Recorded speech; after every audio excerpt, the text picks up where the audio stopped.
Hi, boys and girls. Welcome to the candy shop. And happy Martin Luther King Day.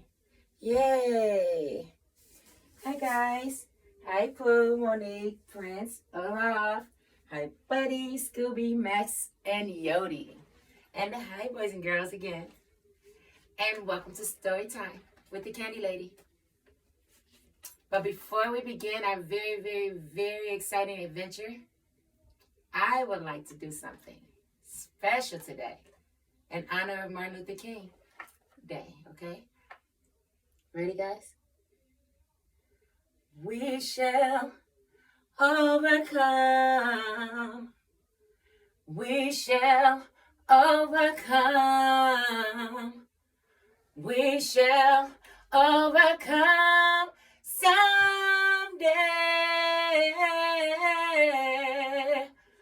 Oh, deep in my heart, I do believe that we shall overcome someday. Okay, guys, let's get started. Today's episode is Freedom on the Menu by Carol Boston Weatherford. It's based on the Greensboro sit-ins, guys. I know you guys have heard of that at school. But if not, you're going to hear it today. All right, guys.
The manager tapped his foot and jetted out his chin.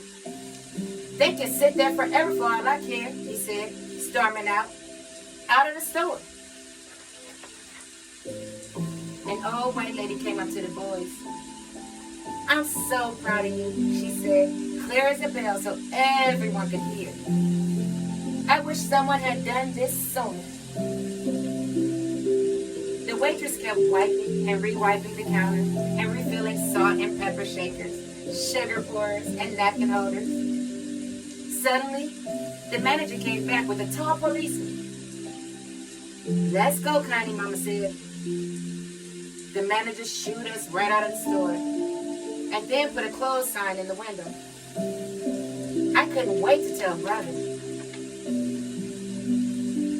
Why'd your friends do that, I asked. If we can spend money at the store, said Brother, it's only fair that we should be able to eat at the store's lunch counter. I guess so, I said. Think it'll work?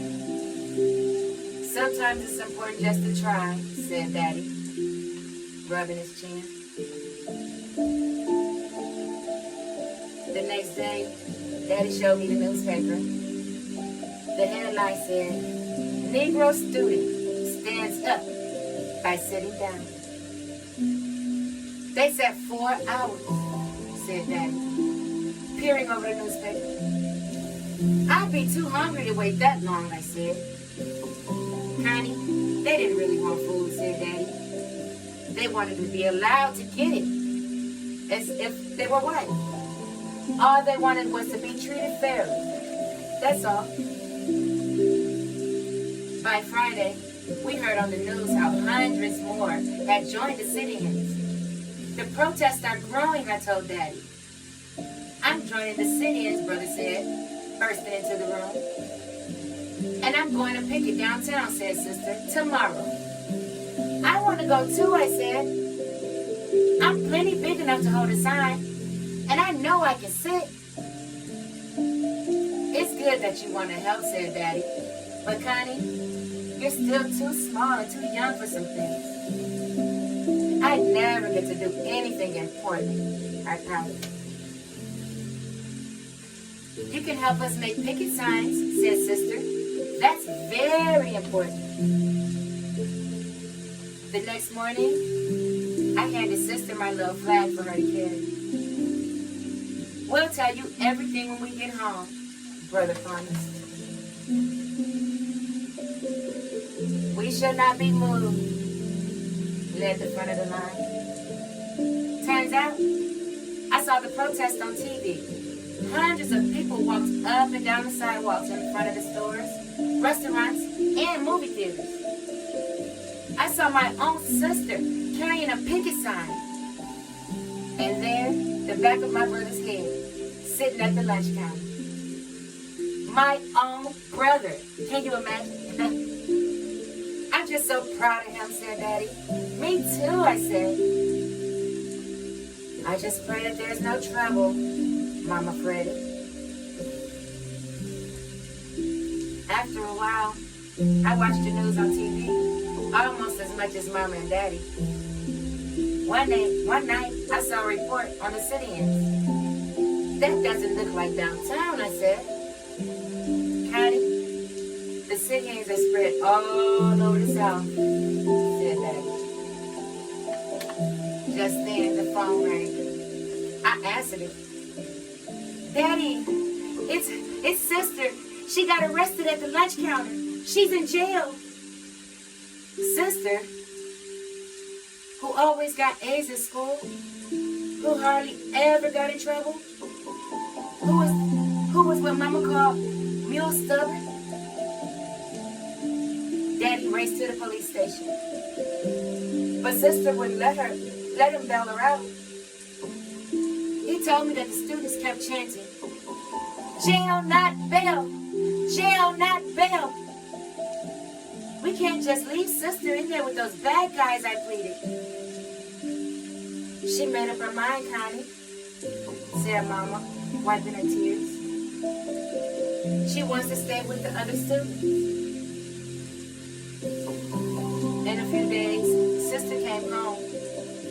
Promise me you'll stop picketing, I begged.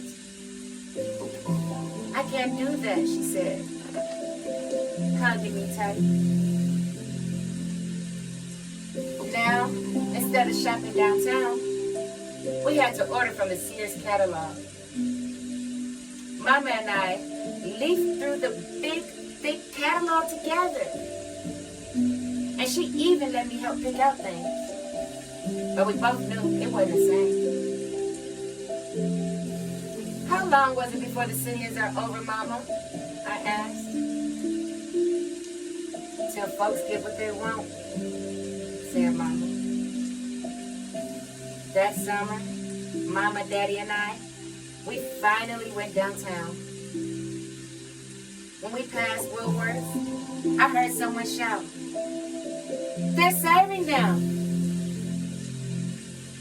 Daddy stopped so fast that the brakes screeched, and Mama and I jolted forward. We parked and ran to the lunch counter. There sat the woman who worked in the restaurant's kitchen. They were all dressed up fancy and eat egg salad. I couldn't even stand the smell of egg salad. But I stood and watched them eat every bite. Looked pretty good too. Daddy and I, we shared a big grin.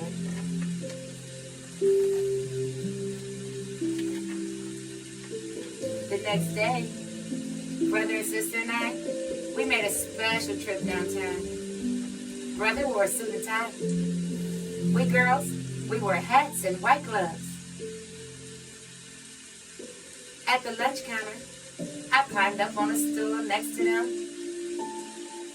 We'll have 3 hot dogs, 3 French fries, 2 coffees, 1 Coke, and 1 banana split, please. I told the blonde-haired waitress behind the counter.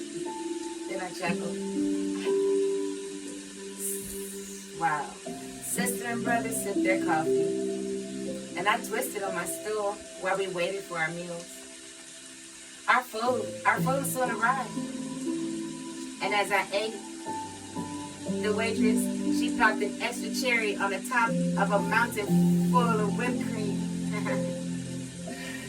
She still looked a little nervous though, but she smiled at me anyway.